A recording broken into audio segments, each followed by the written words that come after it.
तो दोस्तों इस वीडियो में हम बात करेंगे सब्स्टिट्यूशन मेथड की। इससे पहले देखिए, जब भी हमें दो लीनियर इक्वेशन दी गई तो उसका सॉल्यूशन हमने कैसे निकाला, ग्राफिकली ग्राफ बनाया और ग्राफ पे दोनों लाइन बनाई। दोनों लाइन जिस पॉइंट पे मीट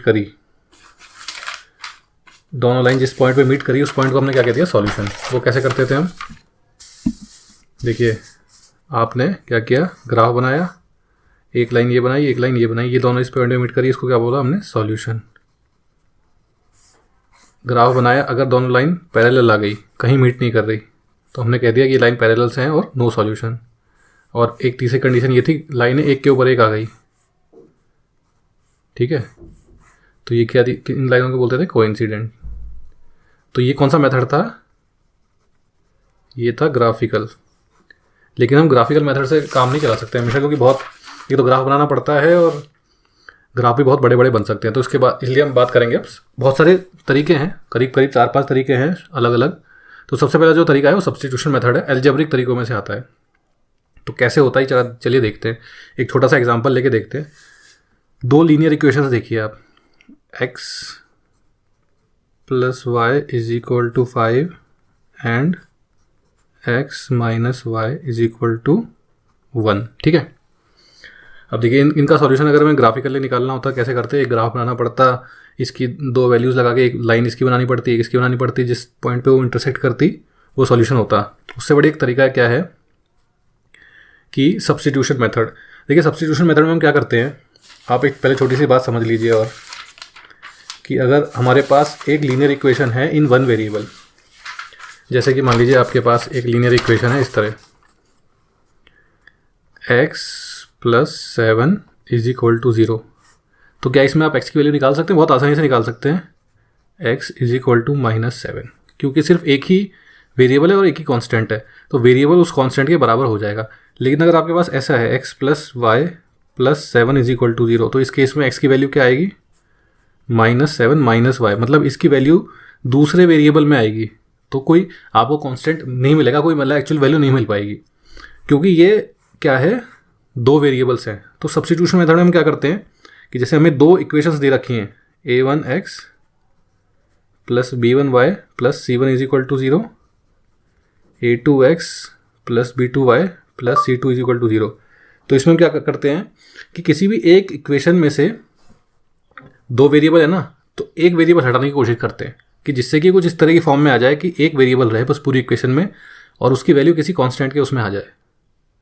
वो कैसे हटाएंगे, वो देखिए, इस इक्वेशन में से आप y की वैल्यू कुछ ले लीजिए और उस y की वैल्यू को इसमें डालिए, तो सिर्फ ये पूरी इक्वेशन x की उसमें आ जाएगी, ठीक है। इसको करके देखते हैं, ठीक है। तो इस इक्वेशन को लेते हैं हम, x - y = 1। देखिए y को उधर भेज दो, x को इधर, 1 को इधर ले आऊँ, तो हो जाएगा x - 1 = y। तो y की वैल्यू भी आ गई, y = x - 1, ठीक है। Now put this value in equation, ठीक है। इसको, इस y की वैल्यू को इस इक्वेशन में डाल के देखिए, तो कितना हो जाएगा, x प्लस, अब x y की वैल्यू क्या आ गई, x - 1 = 5, ठीक है। अब देखिए वही हमने जो हम करना चाहते थे इस तरह की फॉर्म में, x + 7 = 0, मतलब कि सिर्फ एक ही वेरिएबल है, तो एक ही वेरिएबल रह गया x और x, y चला गया। अब हम निकाल सकते हैं ना वैल्यू, ये होता है सब्स्टिट्यूशन मेथड, इसलिए करते हैं हम। अब देखिए कैसे हो जाएगा, इसको सॉल्व कैसे करेंगे, x + x - 1 = 5, 2x, अब ये देखिए -1 उधर जाएगा तो कितना हो जाएगा, 5 + 1, 2x = 5 + 1 6, x = 6 / 3। तो x की वैल्यू हमारे पास आ गई 3, x = 3। नाउ अब ये देखिए x3 आ गया, अब इस x3 को दूसरी इक्वेशन में डाल दीजिए आप, या किसी भी इक्वेशन में डाल दीजिए, कोई फर्क नहीं पड़ता, इस वाली में भी डाल दीजिए। Put this value of x in any equation, ठीक है। तो किस में डालें, इसमें डाल देते हैं, x - y = 1, x की वैल्यू कितनी आई, 3, 3 - y = 1, y को उधर भेज दीजिए, तो y कितना हो जाएगा, y is equal to 3 - 1 is equal to 2। तो y की वैल्यू कितनी आ गई, ठीक है। तो ये है सब्स्टिट्यूशन मेथड। क्या है इसका तरीका कि आपको दो इक्वेशन दी गई होंगी, तो किसी भी एक इक्वेशन में से आप y की या x की वैल्यू निकाल लीजिए दूसरे की टर्म में। हमने y की वैल्यू निकाल ली x की टर्म्स में, और इसको जिस इक्वेशन से वो वैल्यू निकालिए दूसरी में डालिए, इसी में डालिए। जैसे आपने इस वाली से निकाला y की वैल्यू और इसी में डाल दिया तो 0 आ जाएगा। ये वैल्यू इसमें से, इस वाली इक्वेशन में से निकालिए तो इसमें डालनी पड़ेगी, इसमें डालिए, बस फिर आपकी जो वो है वो एक वेरिएबल में आ जाएगी और आपको वैल्यूज़ मिल जाएंगी, ठीक है। तो ये सिंपल सा सब्स्टिट्यूशन मेथड है, इसमें ज़्यादा हमें मतलब कंफ्यूज होने की ज़रूरत नहीं है, ठीक है। तो एक एग्जांपल और देखते हैं। हम कहते हैं कि let equations be x + 3y is equal to 5 and x + 3y is equal to 7, ठीक है। तो जिस तरह से सॉल्व किया था इस तरह से सॉल्व करने की कोशिश करते हैं। देखिए y की वैल्यू यहाँ से निकालते हैं, y is equal to 5 - x divided by 3, कोई दिक्कत नहीं ना। देखिए x पहले वहाँ जाएगा तो माइनस का हो जाएगा 5 - x, और 3 y से मल्टीप्लिकेशन में है तो डिवाइड में चला जाएगा, तो ये y की वैल्यू आ गई। Now put this value of y in equation, इस इक्वेशन में डालिए इसको, तो कैसे हो जाएगा, x + 3 × 5 - x, ठीक है ना, कोई दिक्कत नहीं यहाँ तक। ये इक्वेशन थी हमारे पास।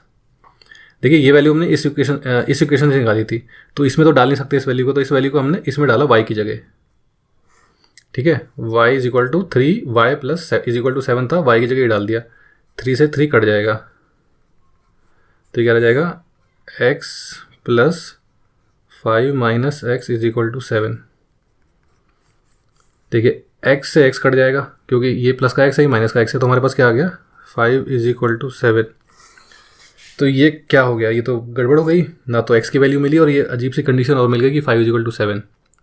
तो ये किस केस में होता है, ये किस में होता है, जब लाइन्स आर, ये तो देखिए फॉल्स है, फॉल्स स्टेटमेंट है।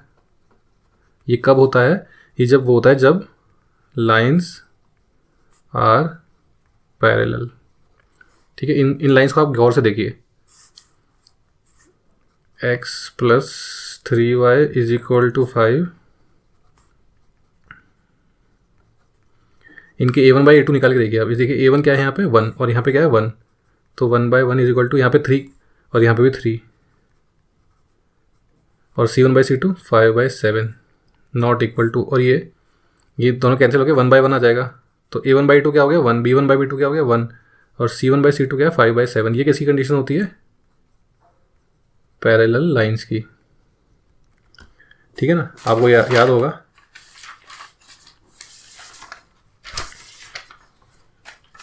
ये देखिए पैरेलल लाइन की कंडीशन क्या होती है, a1/a2 equal to b1/b2 not equal to c1/c2। और देखिए पैरेलल लाइन में कोई भी सॉल्यूशन नहीं होता क्योंकि दोनों लाइन पैरेलल होती हैं, तो कहीं मीट नहीं करती। तो जब भी आपके पास फॉल्स स्टेटमेंट आ जाए इस तरह का कि जहाँ पे कोई वेरिएबल ना हो और स्टेटमेंट फॉल्स हो, तो आप क्या कंक्लूड कर सकते हैं, since there are no variables and statement is false, we conclude that lines are parallel। चलिए एक कंडीशन और देखते हैं। दो लाइनें मान लीजिए हैं x + 2y is equal to 3 and 3x + 6y is equal to 9, ठीक है। अब इन दोनों लाइंस का सॉल्यूशन निकालने की कोशिश करते हैं, ठीक है। तो इसमें से y की वैल्यू निकाल लेते हैं। y क्या आएगा, y आ जाएगा, देखिए x उधर जाएगा तो हो जाएगा 3 - x, और y के साथ मल्टीप्लाई में 2 है तो डिवाइड में 2 आ जाएगा, ठीक है। y की वैल्यू आ गई। अब हम कहेंगे now put this value of y in equation 3x plus 6y is equal to 9, इस इक्वेशन में डालिए। चलिए डालते हैं 3x plus 6y और y क्या है 3 minus x divided by 2 is equal to 9। ठीक है, अब देखिए ये क्या बनेगा हमारा 3x प्लस, देखिए 2 से कट जाएगा 3, तो 3 3 जा 9 और minus 3x is equal to 9। 3x से 3x कट गया और हमारे पास क्या आ गया 9 इज इक्वल टू 9। देखिए ये जो स्टेटमेंट है, स्टेटमेंट तो ट्रू है लेकिन हमारे पास कोई वेरिएबल नहीं रहा। x इज इक्वल टू मतलब वैल्यू कैसे निकालेंगे? तो इसका मतलब क्या है, इसका मतलब होता है कि lines are coincident and have many solutions. देखिए पैरेलल लाइन के केस में ये स्टेटमेंट ही रॉन्ग आएगा। जैसे हमने देखा था 5 इज इक्वल टू 7 आ गया था, जो कि गलत होता है। यहाँ पे स्टेटमेंट तो ट्रू आएगा, 9 इज इक्वल टू 9 सही है, लेकिन मतलब आपके पास कोई वेरिएबल नहीं रहा ना, तो वैल्यू कैसे निकालेंगे? 9 इज इक्वल टू 9 से आप x की वैल्यू कैसे निकालेंगे? तो इस केस में क्या होता है, lines are coincident and have many solutions. ठीक है, तो ये हमारी 3 कंडीशंस हो गई। तो हमारे पास सब्स्टिट्यूशन मेथड जो आ गया, इसको मैं एक बार थोड़ा लिख देता हूँ, इसके स्टेप्स ऑफ सब्स्टिट्यूशन मेथड क्या है। पहले तो देखिए 2 इक्वेशन होंगी आपकी, तुम कह सकते हैं gate value of y from equation 1 in terms of x। मतलब कि जैसे हमारे पास जो हमने पहले एग्जांपल देखा था उसमें क्या थी, x plus y is equal to 5 and x minus y is equal to 1। तो get value of y from equation 1। तो देखिए इक्वेशन 1 कोई सी भी हो सकती है, जिसमें से आप वैल्यू निकाल रहे हैं वो उसको इक्वेशन 1 मान लीजिए आप बस। तो जैसे मैं इसमें से निकाल रहा हूँ वैल्यू y की, y क्या आ गया था हमारे पास x माइनस 1। ठीक है, तो get value of y from equation 1 in terms of x के टर्म्स में, मतलब भाई अब 2 वेरिएबल हैं तो आप अकेले y का कांस्टेंट वैल्यू तो मिलेगी नहीं आपको, x की टर्म्स में मिलेगी, y is equal to x, मतलब डिपेंडेंट ऑन x वैल्यू मिल जाएगी आपको। ठीक है, उसके बाद put this value of y in terms of x in second equation, जिसमें से इसमें से वैल्यू निकाली थी ना, तो बस उसके बाद दूसरी में इस y की वैल्यू को डाल दीजिए। Now equation is reduced to one variable and you can easily get the value of x। ठीक है, अब देखिए ज़रूरी नहीं कि आपको y की वैल्यू निकालनी हो, आप x की भी निकाल सकते हैं।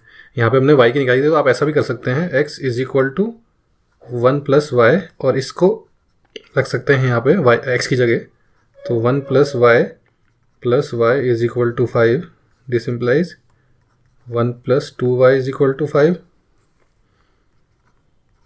2y is equal to 4, y is equal to 2। ठीक है, तो कोई ज़रूरी नहीं है कि x को ही हमें y की वैल्यू निकालनी है, x की भी निकाल सकते हैं। ठीक है, ये तो यहाँ तक हो गया। उसके बाद if we get any false statement with no variables, जैसा कि हमने पहले देखा था कि बिना वेरिएबल का, ये तो स्टेटमेंट ट्रू था, पिछले वाले केस में देखा था हमने 5 इज इक्वल टू 7 आ गया था, जो कि गलत होता है। If we get any false statement with no variables then lines are, कैसी हैं line, parallel and have no solution। or if we get true statement with no variables